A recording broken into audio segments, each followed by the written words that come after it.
লকেটের সঙ্গে অনেক ভালো স্মৃতি আছে, আমি সেইভাবেই লকেটকে দেখতে চাই, বললেন রচনা। রাজনীতিতে ব্যক্তিগত সম্পর্কে আজ যেন না পড়ে, সম্পর্কে যেন ভালো থাকে, বললেন লকেট। মানুষের জন্য কাজ অনেক বাস্তব এবং কঠিন মনে করিয়ে দিলেন রাজনীতিতে সিনিয়র লকেট। হুগলি লোকসভা কেন্দ্রে যুযুধান দুই প্রার্থীর সৌজন্যের বার্তা। হুগলি কেন্দ্রে এবার তারকা যুদ্ধ। লকেট চট্টোপাধ্যায় বিদায়ী সাংসদ, তাকে আবার প্রার্থী করেছে বিজেপি। তৃণমূলের রচনা বন্দ্যোপাধ্যায় সবে রাজনীতির ময়দানে এসেছেন। হুগলি কেন্দ্রে লড়াই কঠিন, প্রায় এক মাস ধরে চলছে প্রচার সব দলের। 1 ইঞ্চি জমিও ছাড়তে চাইছে না কেউ কাউকে। সে তো ভোটের লড়াই, কিন্তু যারা একসঙ্গে দীর্ঘদিন সিনেমা করেছেন সেই দুইজনের সম্পর্কের সমীকরণ কেমন, কি ভাবেন একে অপরের ব্যাপারে, অনেকেই মনে করেন এমন প্রশ্ন। আর চুচুড়াতেই ছিলেন লকেট চট্টোপাধ্যায় ও রচনা বন্দ্যোপাধ্যায়। রচনা তার এক সময়ের সতীর্থ লকেট চট্টোপাধ্যায়কে বলেন, দুজনে এত ভালো ভালো ছবি করেছি, এখনো যদি আমি আর লকেট সামনাসামনি বসি সারা রাত কেটে গেলেও আমাদের কথা শেষ হবে না। আমরা যখন সিনেমা করতাম আমাদের বন্ডিংটা ভীষণ স্ট্রং ছিল। আমরা যখন অনেকদিন ধরে ছবি করতাম, আউটডোর শুটিং করতাম, আমরা 5-6 জন শিল্পী, আমি প্রসেনজিৎ চট্টোপাধ্যায়, লকেট চট্টোপাধ্যায়, লাবণী সরকার, কৌশিক ব্যানার্জি, রঞ্জিত মল্লিক, আমরা একটা গ্রুপ ছিলাম। শুটিংয়ের পরে জমতো আড্ডা, হয়তো প্রসেনজিৎ হারমোনিয়াম বাজাচ্ছে, লকেট গান করছে, আমি তবলা বাজাচ্ছি, এরকম হয়েছে। সেই স্মৃতিগুলো ছিল খুব ভালো। আমি সেই স্মৃতি নিয়ে লকেটকে আমার কাছে রাখতে চাই। লকেট বলেন, রাজনীতির বাইরে যে কজন বন্ধু আমার আছে আমি তাদের কাছে সাংসদ না, আমি সেই লকেট। আমাদের অনেক সময় হাসি মজার কথা হতো, ভুল করে কিছু বলে ফেলেছি সেটা নিয়ে খুব মজা হতো। বুম্বাদা বলে সেই লকেট এখন এই। আমি আমার পরিচয়টা সেরকম সাধারণ হিসেবে রাখতে চাই। আমি হয়তো সাংসদ আজ আছি, কাল কি হবে জানি না। আমি 10 বছর অভিনয়ের জায়গাটা ছেড়ে এসেছি, তাই যোগাযোগটা হয়তো কিছুটা কমে গেছে, কিন্তু স্মৃতিটা রয়ে গেছে। মানুষ আমাদের পরিচিত অভিনয় জগৎ থেকেই, ওর কাছে হয়তো টাটকা আছে কারণ ও এখনো শুটিং, ক্যামেরা অ্যাকশনের মধ্যে আছে। আমি 10 বছর ছেড়ে এসেছি। আমি চাই রাজনীতিতে ব্যক্তিগত সম্পর্কের আঁচ যেন না পড়ে, ব্যক্তিগত সম্পর্কে যেন আমাদের ভালো থাকে। রাজনীতি মানে কেউ কাউকে গালিগালাজ করা নয়, কেউ কারো ভুল ধরিয়ে দেওয়া নয়। আমরা মানুষের জন্য কাজ করতে এসেছি এবং যে যার বিচারধারা নিয়ে সেই কাজ করছি। আমার মনে হয়েছে দেশকে এগিয়ে নিয়ে যেতে নরেন্দ্র মোদীর বিচারধারা রয়েছে, আমি সেই বিচারধারায় উৎসাহিত হয়েছি। ওনার মনে হয়েছে তাই উনি মমতা বন্দ্যোপাধ্যায়ের দলে এসেছেন। আগামী দিনে মানুষ ঠিক করবে কার বিচারধারা ঠিক। মানুষের কাজ করা অনেক কঠিন, আমি নিজেও ক্যামেরার সামনে থেকেছি। ওর সঙ্গে যদি কখনো দেখা হয় বা কথা হয় ও নিজেও বুঝতে পারবে। এখানে মানুষের যন্ত্রণা দুঃখ অনেক বেশি। আমরা যখন টিভি ক্যামেরার মধ্যে থাকি তখন মানুষ আমাদের ছুঁতে পারে না, কিন্তু সেই টিভি ভেদ করে যখন মানুষের কাছে আসি তখন মানুষ আমাদের ছুঁয়ে দেখতে চায়। আমি ওকে ওয়েলকাম করেছি। আমার বিশ্বাস ও যদি অনেকদিন রাজনীতিতে থাকে বুঝবে নরেন্দ্র মোদীর নেতৃত্বে দেশ যেভাবে এগিয়ে চলেছে তাতে একদিন না একদিন হয়তো আমার সঙ্গে কথা বলবে, ভারতীয় জনতা পার্টিকে সমর্থন করবে। এবং একসাথে ভালো ভালো ছবি করেছি, হিট ছবি দিয়েছি দুজনে একসাথে আমরা, এবং প্রচুর স্মৃতি। কখনো যদি মানে পলিটিক্সটাকে বাদ দিয়ে যদি আমি আর আপনি যে আমরা কথা বলছিলাম, আমি আর লকেট যদি ওখানে বসি কখনো, কত যে আমাদের কথা থাকবে, যে ওর যদি সেগুলো স্মৃতিগুলো মনে থাকে আর আমার যদি সেগুলো মনে থাকে, তাহলে এবারে দিন কাভার হয়ে যাবে, আমাদের কথা শেষ হবে না। এতগুলোই আমাদের স্মৃতি আছে এবং সবগুলোই ছবি রিলেটেড। কারণ আগেকার দিনে কি হতো জানেন দাদা, আমরা যখন সিনেমা করতাম তখন না আমাদের ওই বন্ডিংটা ভীষণ স্ট্রং ছিল, আর্টিস্ট বন্ডিংটা। কারণ আমরা একসাথে আউটডোর করতাম, আমরা একসাথে ছবি, দিনের পর দিন ছবি হতো। এখন 10 দিনের ছবি হয়, তখন 45 দিন ধরে ছবি হতো। তো আমরা এই যে 4-5 জন শিল্পী, 6-7 জন শিল্পী, আমি প্রসেনজিৎ চট্টোপাধ্যায়, অভিষেক চ্যাটার্জি, লকেট চ্যাটার্জি, রঞ্জিত মল্লিক, লাবণী সরকার, কৌশিক ব্যানার্জি, আমরা একটা গ্রুপ থাকতাম। এই গ্রুপরা আমরা যে কত আমাদের মজার স্মৃতি, যে শুটিং এর পরে ঘরে বসে গান গাওয়া, খাওয়া দাওয়া, আড্ডা, প্রসেনজিৎ চট্টোপাধ্যায় মাইকে হারমোনিয়াম নিয়ে আসা হলো, হারমোনিয়ামে গান গাইছে, লকেটকে বলা হলো গান গাইতে, লকেট হঠাৎ গান গাইতে শুরু করে দিল, আমাকে বললো একটু তবলা বাজা, এরকম ধরনের আমাদের স্মৃতি। তো সেই জিনিসগুলো খুব ভালো, আমি সেই স্মৃতি নিয়ে লকেটকে আমার কাছে রাখতে চাই।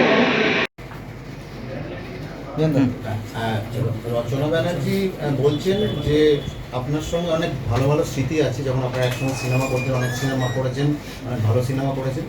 তো সেই জায়গা থেকে দাঁড়িয়ে সেই স্মৃতিগুলোকে উনি মনে রাখতে চান এবং লকেট চ্যাটার্জিকে সেইভাবেই তিনি দেখতে চান। রাজনীতিবিদ হিসেবে আপনি একজন সাংসদ হয়েছেন এখানে, বা এখন ভোটের লড়াই করছেন, তার বিরুদ্ধে দাঁড়িয়েছেন, সেই বিষয়টাকে উনি দূরে সরিয়ে রাখতে চাইছেন, এখন কি বলবেন? দেখুন, আমি রাজনীতির বাইরে আমার যে কটা বন্ধু রয়েছে যারা পুরনো ছিল, যারা রাজনীতিতে যখন ছিলাম না, আমি তাদের কাছে কিন্তু কোনো সাংসদ না, আমি কিন্তু সেই লকেট।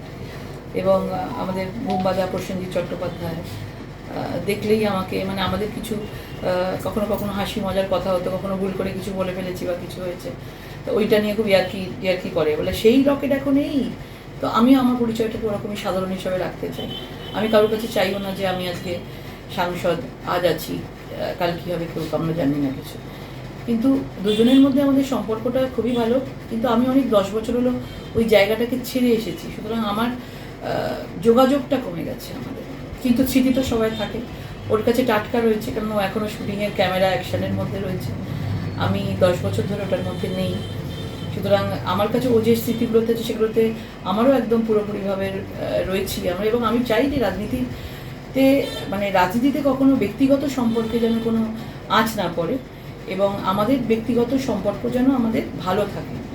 এবং রাজনীতি মানে কেউ কাউকে গালিগালাজ করা নয়, রাজনীতি মানে কেউ কাউকে ভুল ধরিয়ে দেওয়া নয়, রাজনীতি মানে আমরা মানুষের জন্য কাজ করতে এসেছি এবং যে যার বিচারধারা দিয়ে কাজ করতে এসেছি আমরা।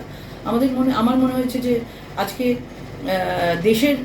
দেশকে এগিয়ে নিয়ে যেতে নরেন্দ্র মোদীজিরা রয়েছেন, আমি তার বিচারধারায় আমি কি বলবো উৎসাহিত হয়েছি। আর ওনার মনে হয়েছে যে উনি যে এসছেন এই মমতা ব্যানার্জি পার্টিতে উনি এসেছেন, সেখানে উনি দাঁড়িয়েছেন, সেটা তার বিচারধারা। আগামী দিন মানুষ ঠিক করবে, মানুষের ওপর ছেড়ে দেওয়া হয়েছে, এটা লোকসভা ভোট, এটা কোনো ইম্পর্টেন্ট ভোট। কিন্তু আমার যেটা মনে হয় মানুষের কাজ অনেক অনেক কঠিন কাজ আমি নিজেও ক্যামেরার সামনে থেকেছি, ওর সঙ্গে যদি কখনো দেখা হয় বা কখনো পরে কথা হয়, ও নিজেও বুঝতে পারবেনি, পারছে নিশ্চয়ই, যে একদম আলাদা ক্ষেত্রে এটা বাস্তবিকতা অনেক বেশি, মানুষের যন্ত্রণা দুঃখ বিপদ অনেক বেশি। আর একটা টিভি সেটের ভেতরে আমরা থাকি, আমাদের মানুষ দেখে কিন্তু আমাদেরকে ছুতে পারে না, কিন্তু এখানে আমরা টিভিটাকে ভেদ করে আমরা বেরিয়ে সামনে এসেছি, সেখানে 1-to-1 হচ্ছি, ফেস টু ফেস হচ্ছি, চোখে চোখ রেখে আমরা কথা বলছি, সেখানটা অনেক অনেক অনেক বেশি কঠিন বাস্তবের মধ্যে পড়তে হয়।